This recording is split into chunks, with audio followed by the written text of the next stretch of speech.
we know that specifically for the men, even more so, because we're the least likely to acknowledge those emotions and what we're experiencing, or we only want to acknowledge the ones that are happy or positive or uplifting. And you've said this before on previous ones that we've done. You got to acknowledge them all. You got to feel all the feelings, right? Because the good wouldn't feel good without the bad, or the positive wouldn't be so positive without the negative. So we want to appreciate and validate all of that experience.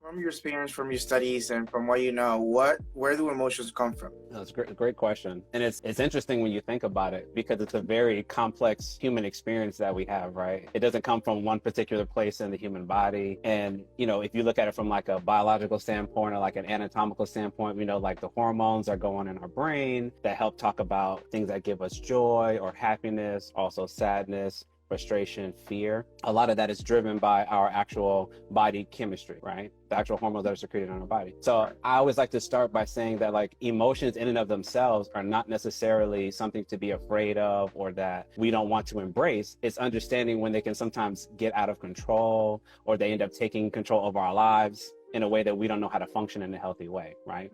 So for example, fear. Let's use like a basic example. Everybody has the fight or flight response in their body, right? If you get put in a situation where you're under threat, or you feel like you're under threat of bodily harm or physical harm, right? It's natural to then be afraid. It's natural then to be anxious.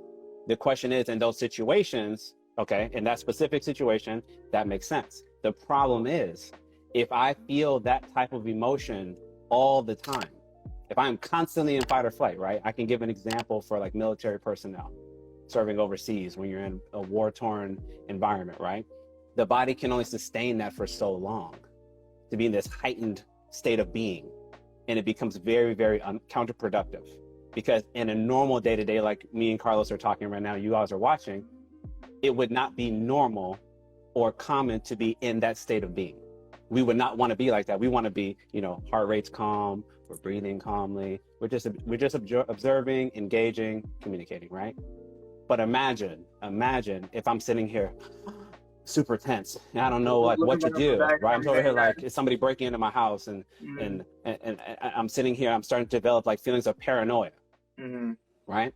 So it's understanding that all these emotions that we have, they serve purposes. Don't get it mistaken, right? They have a function. The problem is when they go to an extreme and we don't know how to get them back under control. We don't know how to regulate ourselves. So I want to make that point right off the bat. We're not demonizing the emotions that we experience or saying that we only want to experience the good ones, because they all have a purpose. Anything you want to add to that, Carlos?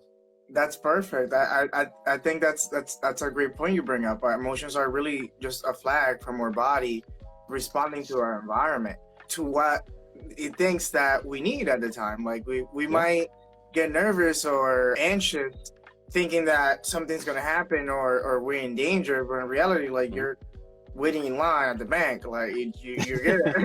You're chilling, right you're chilling, but their body might see that differently. So I love that you bring up the point that what we need to focus on is making sure that they're not overtaking our lives, and really there's times where they can be overwhelming even and kind of moves away from our values because they're all that we can feel.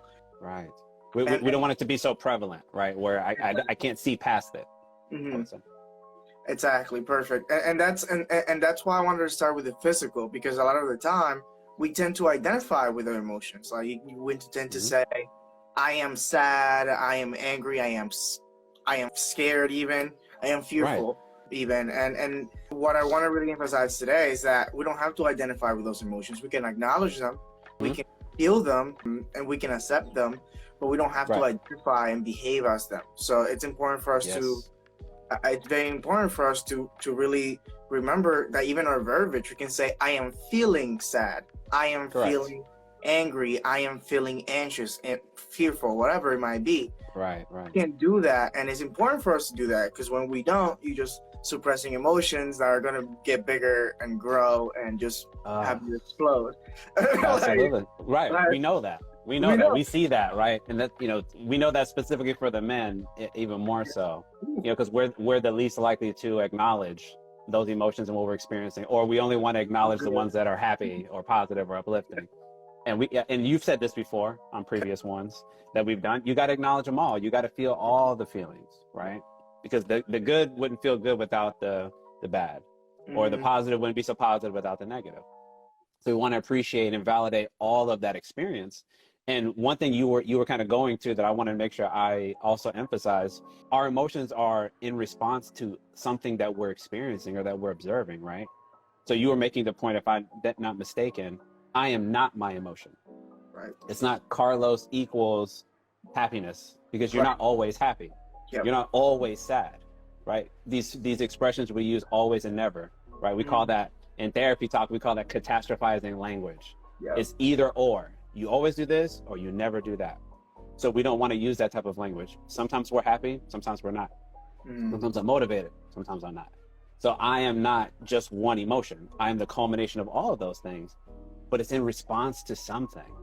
I'm experiencing something, I'm feeling something, I observe something, and that's why the emotion comes up for me. So then my responsibility is, how do I learn to navigate that? How do I learn to manage it?